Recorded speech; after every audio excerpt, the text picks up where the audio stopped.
खुलुमबाय रायजोफोर दिनै फुंबिलिनि खौरांफोरा जाबाय गिबि खौराङाव दङ मैया बिटिसि सरकारनि मावफुं आफादनि जथुमा खुंफुंजालाङो बिटिसिनि चिफ हाग्रामा महिलारि थामहिनबा बिटिसिनि गाहाय हाग्रामा महिलारिनि दैदेननायाव बिटिसि हालामनि गोबां गोनांथार आयदाफोरनि जौगाथायनि सायाव सावरायनाय जायो।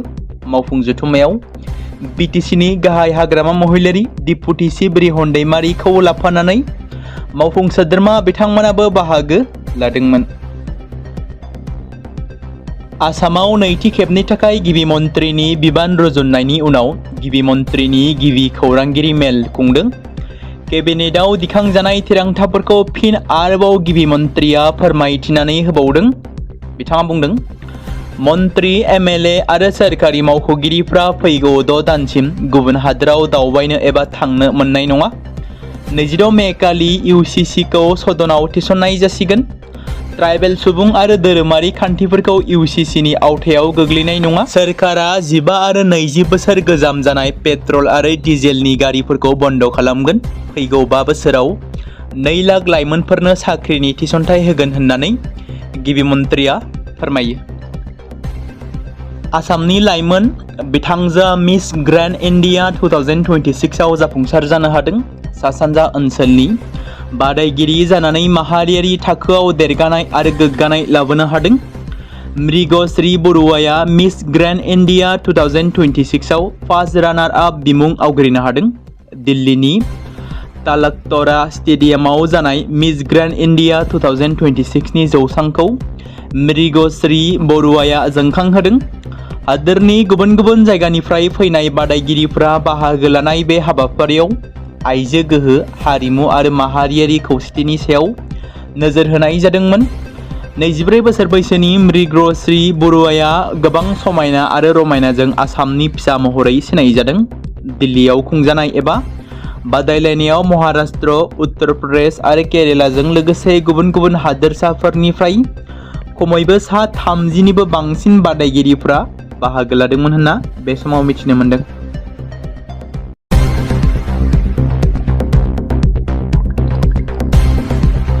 बे समाव मोनसे गोजोनथाव खौरां बाक्सा जिल्लानि बरमायाव थानाय रुरेल एकाडेमिया लानानै फैदों नोंथांमोननि थाखाय मोनसे गोजोनथाव खौरां। थांनाय एसएसएलसी आरो हायर सेकेन्डारिनि आनजादाव जाय फरायसा आरो फरायसुलिफोरा उथ्रिसारनो हायाखैमोन एबा फेल जादोंमोन, बेनि थाखाय रि एग्जाम होफिननो गोसो गुदुं फरायसाफोरा थाबैनो बरमा सेकेन्ड गेटआव थानाय रुरेल एकाडेमियाव मुं थिसनफैनानै मेट्रिक आरो एचएस आनजादखौ होफिननो हागोन। बेनि अनगायैबो जाय फरायसाफोरा थांनाय मेट्रिक आरो एचएस आनजादाव नांगौ बादि जौखोन्दो एबा मार्क्स लानानै उथ्रिसारनो हायाखैमोन, बिथांमोनाबो बे रुरेल एकाडेमियाव एडमिशन खालामफैनानै मार्क्स इमप्रुभमेन्ट खालामनो हागोन। स्ट्रिम हिसाबै आर्ट्स, साइन्स आरो कमार्सनि गासैबो फरायसाफोरा रुरेल एकाडेमियाव एडमिशन खालामनो हागोन। बेनि थाखाय थाबैनो 8761903455 नङाब्ला 8720358565 जानबुं नम्बराव जगाजग खालामहरनो हागोन।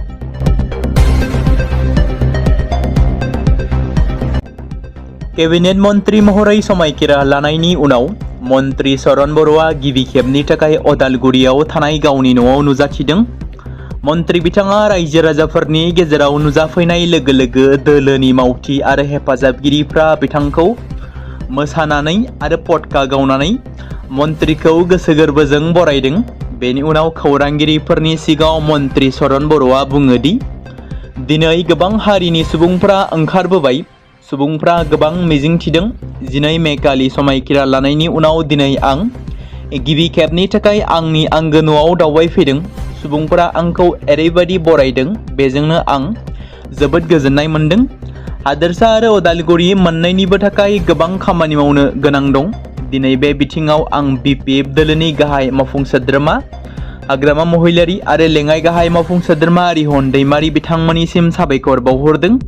बिथांमोननि हेफाजाबजों आं मिजिंथियो जों बिटिसिनि जौगानायाव जाफुंसार जागोन। आंखौ हान्थामेला बायदि मोनसे गोनां बिबान होनाय जादों। बे बिफाननि गेजेरजों आंनि गुबै थांखिया रेभिनिउ बुथुमनायल' नङा, नाथाय सुबुंफोरनो सिबिथाय होनायनिबो जागोन एबा होनायबो जागोन।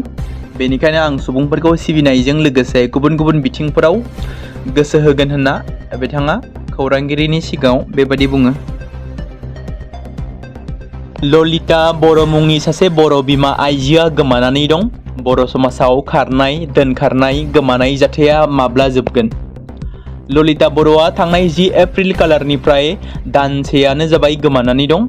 बेराफारसेथिं फिसाय सिन' बर'आ ललिता बर'खौ दुखुयै न' फारसे फिन फैफिननो खावलायहरदों। फिसायनि दुखुखौ अनसायगोन ना?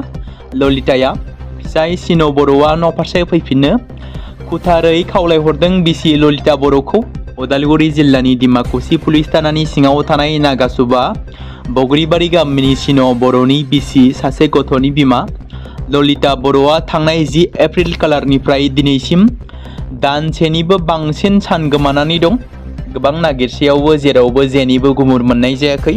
हौवा सिन' बर'आ खामानि मावनो केरेलायाव दंहैयोमोन। थांनाय एप्रिल दाननि 9 खालार खालि फनजों फोनांजाब जादोंमोन। नाथाय फिसाय सिन' बर'आ हरनि 9 रिंगा समाव फन हरफिननायाव मबाइला सुइच अफ जाना थायो। बेनि उननि समनिफ्रायनो जगाजग खालामनो गोबां नाजायो फिसाय सिन' बर'आ केरेलानिफ्राय, नाथाय दिनैसिम जेबो राहा मोनैयाव सिन' बर'आ केरेलानिफ्राय न'सिम फैनायाव गुबै खोथाखौ मिथिनो हायोदि न'खरनि आरो गामिनि खाथिनिफ्रा ललिता बर'आ थांनाय 10 एप्रिल खालारनिफ्रायनो न'आव गैयै बाथ्राखौ फोरमायो। गोबां जायगाफोराव नागिरोब्लाबो दासिम जेबो गुमुर मोननाय जायाखै होनना खौरांगिरिफोरनि सिगाङाव फोरमायो। फिसायनि खावलायनाय जेरावखि थाया मानो थाबैनो गथ'नि मोखांखौ नायहरनानै न' फारसे गिदिंबोफिननो खावलायहरदों आरो सोरबाफोर बहाबाफोर नुसनबायोब्ला जानबुं नम्बराव जगाजग खालामनो खावलायहरदों। टाउन सहराव फरायनो थाहैनाय फरायसाफोरनि रंजालि बैसागु फालिनाया गोख्रों माहारिबादनि बिदिन्थि बाथ्राखौ बुंदों खोरोमदाव औवारि बिथाङा। तेजपुर दालाइसा दुलाराय बर' फरायसा आफादा दरं college, Tezpur college, science academy आरो गुबुन गुबुन फरायसालिमानि फरायसाफोरखौ लानानै मैया हेम बरुवा नब्लाङाव सानसेनि हाबाफारिजों नैथि रंजालि बैसागु बिदाय फोरबोखौ खुंफुङो।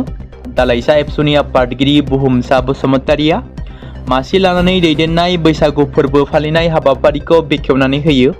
सनितपुर जिल्ला एबसुनि आफादगिरि एनस मोसाहारि बिथाङा हाबाफारियाव गाहाय आलासि महरै बाहागो लायो। दुलाराय बर' फरायसा आफादनि मानाव गेदेर आफादगिरि खोरोमदाव औवारि बिथाङा गाहाय आलासि महरै बाहागो लानानै बिथाङा हारिनि थासारि, बर' माहारिबाद आरो बैसागु फोरबो फालिनायनि थांखि आरो नोजोरनि सायाव गुवारै बिबुंथि लाखियो। बैसागु बिदाय फोरबोआव दुलाराय बर' फरायसा आफादनिफ्राय माननि आलासि महरै बाहागो लानो हायो। फारियै बुंथिगिरि अबिद नार्जारि, नेहाथारि बिरदाव बर', लोगो थुनलाइ नेहाथारि बुद्धिराम बसुमतारि, मिरु एबसुनि बारग' लोगो बुंथिगिरि कनेश्वर बर', तेजपुर फरायसालिमा बर' बिफाननि बिफान गाहाय डक्टर लक्षिराम नार्जारि, जिल्ला एबसुनि बिबानगिरिफोर आरो तेजपुर ओनसोल आरो फरायसालिमाफोरनि मैखोमै फरायसाफोरनि बाहागो लानायजों हाबाफारिया मोजाङैनो जोबलाङो। बेरगाव एबसुआ रोंगौथि गोनां फरायसाफोरखौ बरायदों। आलासि महरै बाहागो लायो गसाइगाव बिएड कलेजनि गोरायुं डक्टर अजित बर'आ। उदालगुरि जिल्लानि सिङाव थानाय बेरगाव दखरा एबसुनि बानजायनायाव मैया बर' बिजोंजों फरायनानै सेथि मासि आवग्रिनो हानाय मेट्रिक आरो हायार सेकेन्डारिनि फरायसाफोरखौ दुंब्रुदै बरायो। बेरगाव नब्लाङाव बरायनाय हाबाफारियाव गाहाय आलासि महरै बाहागो लायो गसाइगाव बिएड कलेजनि गोरायुं डक्टर अजित बर'आ। बरायनाय मेलखौ बेखेवनानै होदोंमोन उदालगुरि जिल्ला एबसुनि लोगो आफादगिरि बिकास बड'साया। फरायसाफोरखौ गांफा गांफायै मान बिलाइ, आर'नाइ, बिजाब आरो फांसे बिफांजों बरायनाय जायो। 2020 मायथाइनि नीट इउजि आनजादखौ बन्द' खालामनाय फोसावनायखौ लानानै अजद गोनां बाथ्रा बुंदों राहुल गान्धीआ। एनटिएनि बे थिरांथानि उनाव कंग्रेसनि दैदेनगिरि राहुल गान्धीआ फिनजाथाय होदों। ससियेल मिडियायाव राहुल गान्धीआ बे आनजादखौ केन्सेल खालामनायनि सोमोन्दै पस्ट होनानै लिरदों। बिजेपिआ 2.2 मिलियन फरायसाफोरनि खस्थ', नाजानाय, बाउसोमनाय आरो सिमांफोरखौ फोजोबस्रांबाय। ससियेल मिडिया एक्सआव गावनि पस्टआव राहुल गान्धीआ आरोबाव लिरदों दि माखासे फरायसाफोरनि बिमा-बिफाफोरा लन लानानै फोरोंदोंमोन। माखासे फरायसाफोरनि बिमा-बिफाफोरा गावनि गहेना सनाफोरखौ फाननानै फोरोंदोंमोन। लाख लाख फरायसाफ्रा सान-हर फरायदोंमोन, नाथाय बेनि बदलै बिसोर मा खालामनो सानदों?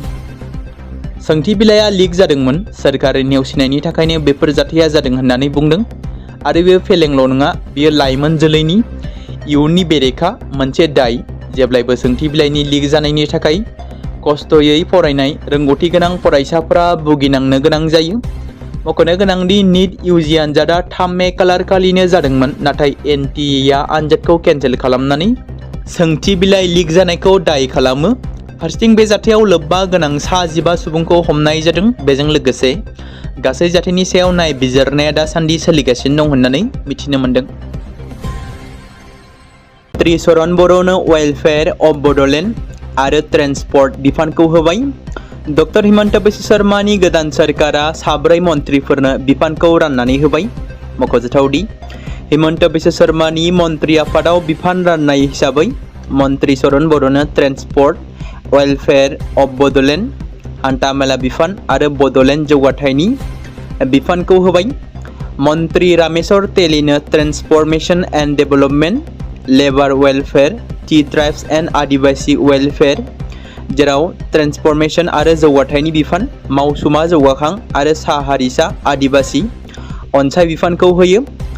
अतुल बरानो panchayat and rural development implementation of Assam accord, border protection and development आरो एक्सिस थामहिनबा पन्चायत गामि जौगाथाय आबगारि बिफान, आसाम गोरोबथा मावफुंनाय, सिमा रैखाथि आरो जौगाथाय बिफान आरो बेबादिनो अजन्ता नियुगनो वमेन एन्ड चाइल्ड डेभेलपमेन्ट टुरिज्मखौ होयो।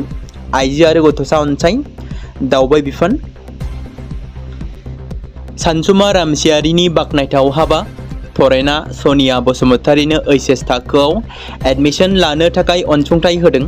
चिरां जिल्लानि 14 नं चिरां दुवार BTC बियाबनि सिङाव थानाय लाइमुथि ओनसोलनि थामहिनबा रुनिकाटा BCDCनि आवथायाव थानाय लाइमुथियाव सानसुमा रामसियारिया फैनानै सनिया बसुमतारीनो HS थाखोआव एडमिशन लानो थाखाय राङारि अनसुंथाइ होफैदों, जेराव दुखुथिया निखावरि सनिया बसुमतारीनो अनसुंथाइ होफैनायखौ नखरनि बिगोमाया जोबोद गोजोननाय फोरमायदों। गिबि मन्त्रि योगी आदित्यनाथनि हादोरसायाव गिदिर खैफोद आरो गिख्रंथाव थासारि, जेराव गिख्रंथाव बारहुंखानि गोहोम। सासे सुबुंखौ गिलु-बालु बारहुंखाया न'नि थिंजों लोगोसे गिख्रंथावै बुखारलांदों, जाय बुखारजानाय मोनसे भिडिअ'आ समाजारि बिजोङाव भाइरेल जादों। न'नि थिंजों लोगोसे बिरखार जालांनाय सासे सुबुंनि भिडिअ'आ गोबारै भाइरेल जादों। मख'जाथावदि उत्तर प्रदेशआव गिलु-बालु बारहुंखानि सिमब्रेनायाव दासिम सा 104 सुबुङा जिउ खहा जाबाय आरो गोबां न' बां खहा जानाय खौरां मोन्दों। बेराफारसे खौरां मोननाय बायदिब्ला जाब्रबथायाव बिरखार जालांनाय सुबुंनि आखाइ आथिं बायदों, जेराव फाहामथायनि थाखाय दासान्दि फाहामसालियाव थिसननाय जादों होनना मिथिनो मोन्दों। सराइदेवनि माथुरापुर बागिसा गुदि फरायसालिनि फोरोंगिरिखौ हमबाय। फोरोंगिरि आरिफुल इस्लामा फरायसाफोरखौ थाखो खथायाव बुनाय मुगैथाव आरो सोंखारिजाथाव जाथाया CCTV केमेरायाव सेबखांजानायनि उनाव पुलिसआ फोरोंगिरिखौ खायो, जेराव फोरोंगिरिनि गाज्रि आखुनि फरायसाफोरखौ गाग्लोबनानै बुनाय जाथाया समाजारि बिजोङाव गोसारनायखौ नुनानै पुलिस बिफाना दायनिगिरि फोरोंगिरिखौ एरेस्ट खालामो। बे समाव नोंथांमोननि गेजेराव फोसावनो लादों गेदेमा रन्जन दैमारिनि बागै। जों बयबो मिथिगौदि मोनसे समाव आलादा रायजो बड'लेण्डनि थाखाय हारिनि रैखाथिनि थाखाय बर'नि हाथियार लाग्रा आफाद जोनोम होनानै गोबाव सम सोरखारनि हेंथायै दावहा नांबोनाय बयजोंबो मोजां मोनजाग्रा रन्जन दैमारिया दासिमबो जोबथेसालियावनो दं, जेराव CBI केसजों एक्टिभ जानानै थानायनि जाहोनाव बिथांजों लोगोसे माखासे बारग' NDB केडारफोरा जेलाव दासिमबो दं। बिथां गेदेमानि बिनानाव अनजालि दैमारिनि नाजानाय आरो गोबां बारग' NDBफोरनि गोख्रों नाजाबोबाय थानायजों गोबां खेब हियारिं जानानै थांदोंब्लाबो रन्जन दैमारिनि थाखाय मोजां फिथाइ थायाखै, जेराव गोबां खेब बेल हियारिं जानो गोनां समावनो उकिलफोरनि सम आरो खाबु होनो हायैनि जाहोनाव गेदेमा रन्जन दैमारिनि हियारिंआ आद्रा जानानै थायो। माब्ला बिथांनि फिन बेल हियारिंआ जाफिनगोन, माब्ला बिथाङा जोंनि गेजेराव, बर' हारिनि गेजेराव, नखरनि गेजेराव उदां जानानै फैनो खाबु मोनगोन। बेराफारसेथिं बर'नि गोबां गोजौ थाखोआव थानाय दैदेनगिरि राजखान्थिगिरिफोरखौ आथिखालाव गेदेमा बिथांनि फारसे जेबो बाथ्रा बुङै उदां खालामनांगौनि थाखाय सोरखारनि हेंथायै बाथ्रा बुंनाय नुनो मोनाखै। सोर गारां दिखांगोन रन्जन दैमारिनि थाखाय बेखौ उननि समासो फोरमायसिगोन।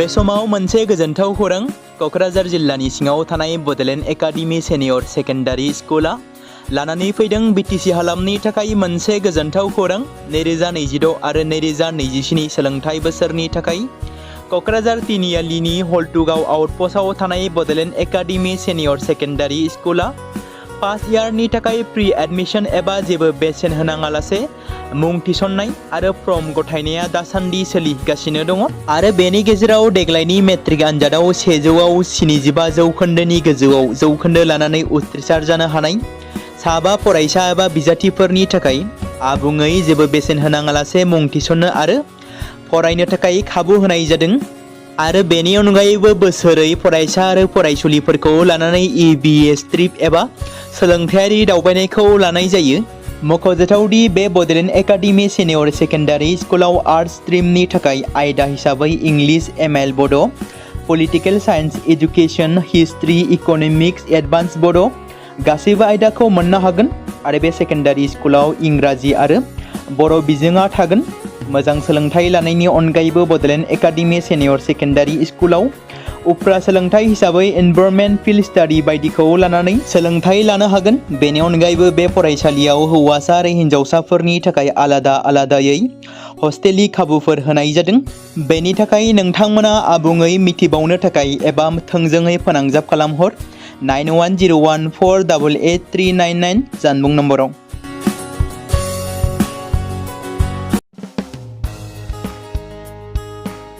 बे समाव मोनसे गोनां फोसावथाय बर' सावथुन नायनानै मोजां मोनग्रा गासै बर' रायजो राजाफोरनि गेजेराव लानानै फैदों मोनसे बर'नि OTT प्लेटफर्म गोनां जाय प्लेटफर्मनि गेजेरजों नोंथांमोना बर'नि गोदान गोजाम सावथुनफोरखौ नुनो मोनगोन। थांनाय माखासे बोसोर सिगां बर'नि गेजेराव लानानै फैनाय निउबो एप बायदिनो फिन आरोबाव लानानै फैदों बर' रायजो राजाफोरनि थाखाय। बे बाथ्राखौ मख'नाया गोनांदि 2025 मायथाइनि जानुवारि दानाव ओंखारनाय आंगो स्ट्रिम मुंनि मोनसे OTT प्लेटफर्म गोनां निउबो एपनि गेजेरजों नोंथांमोना गोबांथार बर'नि सावथुनफोर जेरै ट्रेजेडि, रमान्टिक, एक्शन आरो कमेडिजों बुंफबनाय सावथुनफोरखौ नुनो मोनगोन। जेरै सनानि नखर, थांखि गैयै समाज, अनसुला आफा, हिर', बिमा बायदि बाजै, अर, थैसाम, वान्टेड, संदान आरो रं नाम्बार बायदि सावथुनफोरा मख'जाथाव। बेफोर सावथुनफोरखौ नायनो थाखाय नोंथांमोना गिबियावनो आंगो स्ट्रिम एपखौ गाव गावनि मबाइलाव थानाय प्ले स्ट'रनिफ्राय डाउनल'ड खालामनानै लोगोसे इनस्टल खालामनानै गावनि मबाइल नाम्बारजों लगइन खालामनानै लाग्रोनांगोन। बेनि उनाव नोंथांमोना गोबांथार नुनो मोनै सावथुनफोरखौ गुगोल पे, फन पे आरो पेटिएमजों रं नाम्बार सावथुनखौ नायनो थाखाय 60 रां आरो संदान सावथुनखौ नायनो थाखाय 80 रां, वान्टेड सावथुनखौ नायनो थाखाय 60 रां, थैसाम सावथुनखौ नायनो थाखाय 60 रां बेबायदिनो गोबांथार नुनो मोनै सावथुनफोरखौ नायनो थाखाय सुबिदा खालामनानै होदों आंगो स्ट्रिम प्लेटफर्मा। फिन नोंथांमोननि गेजेराव फोरमायबावनो लादों बर' सावथुन नायनानै मोजां मोनग्रा गासै बर' रायजो राजाफोरनि गेजेराव लानानै फैदों मोनसे बर'नि OTT प्लेटफर्म गोनां जाय प्लेटफर्मनि गेजेरजों नोंथांमोना बर'नि नुनो मोनै सावथुनफोर जेराव गोदान गोजाम सावथुनफोरखौ नुनो मोनगोन। बे बाथ्राखौ मख'नाया गोनांदि 2025 मायथाइनि जानुवारि दानाव दिहुनजानाय आंगो स्ट्रिम मुंनि मोनसे OTT प्लेटफर्म गोनां एपनि गेजेरजों नोंथांमोना गोबांथार बर'नि ट्रेजेडि, रमान्टिक, एक्शन आरो कमेडिजों बुंफबनाय सावथुनफोरखौ नुनो मोनगोन। जेरै रं नाम्बार, संदान, वान्टेड, थैसाम, अर, बिमा बायदि बाजै, हिर', अनसुला आफा, थांखि गैयै समाज, सनानि नखर बायदि बायदि सावथुनफ्रा मख'जाथाव। बेफोर सावथुनफोरखौ नायनो थाखाय नोंथांमोना गिबियावनो आंगो स्ट्रिम एपखौ गाव गावनि मबाइलाव थाखानाय प्ले स्ट'रनिफ्राय इनस्टल खालामनानै गावनि मबाइल नाम्बारजों लगइन खालामखांनायनि उनाव नोंथांमोना गोबांथार नुनो मोनै सावथुनफोरखौ गुगोल पे, फन पे आरो पेटिएमजों रं नाम्बार सावथुनखौ नायनो थाखाय 60 रां, संदान सावथुनखौ नायनो थाखाय 80 रां, वान्टेड सावथुनखौ नायनो थाखाय 60 रां, थैसाम सावथुनखौ नायनो थाखाय 60 रां बेफोरबायदिनो अर सावथुनखौ नायनो थाखाय 60 रां पे खालामनांगोन। बेबायदिनो गोबांथार नुनो मोनै बर' सावथुनफोरखौ नायनो थाखाय सुबिदा खालामनानै होदों आंगो स्ट्रिम प्लेटफर्मा। बे समाव मोनसे गोजोनथाव खौरां बिटिसि हालामनि रायजो राजाफोरनि थाखाय मोनसे गोनां फोसावथाय क'क्राझार जिल्लानि सिङाव थानाय बड'लेण्ड एकाडेमि सेनियर सेकेन्डारि स्कुला लानानै फैदों गोजोनथाव खौरां। बड'लेण्ड एकाडेमि सेनियर सेकेन्डारि स्कुला 2026 आरो 2027 सोलोंथाइ बोसोरनि थाखाय लानानै फैदों नार्सारिनिफ्राय लानानै थाखो 9 सिम फरायसा आरो फरायसुलिफोरनि गुन गोनां सोलोंथाइनि थाखाय खम बेसेनावनो गोदानै मुं थिसननायनि खाबुखौ होगासिनो दं। मख'जाथावदि क'क्राझार जिल्लानि हल्टुगाव आउटपस्टआव थानाय क'क्राझार तिनिआलिनि बड'लेण्ड एकाडेमि सेनियर सेकेन्डारि स्कुला गुन गोनां सोलोंथाइ होनायजों लोगोसे थाखो 9 नि थाखाय इलेक्टिभ साबजेक्ट महरै मेथामेटिक्स, जिअ'ग्राफि, हिन्दी, हिस्टरि बायदि आयदाखौ लानो हागोन। मोजां सोलोंथाइ लानायनि अनगायैबो बड'लेण्ड एकाडेमि सेनियर सेकेन्डारि स्कुलाव उफ्रा सोलोंथाइ हिसाबै environment field study, English speaking course बायदिखौ लाफानानै सोलोंथाइ लानो हागोन। बेनि अनगायैबो गोजान लामा हान्थिनानै फरायग्रा फरायसा फरायसुलिफोरनि थाखाय आलादायै मोजां हस्टेलाव थानानै फरायनो हानायनि खाबुफोर होनाय जादों। बेनि थाखाय नोंथांमोना आबुङै मिथिबावनो थाखाय एबा थोंजोङै फोनांजाब खालामहर 9101 488 399 जानबुं नम्बराव।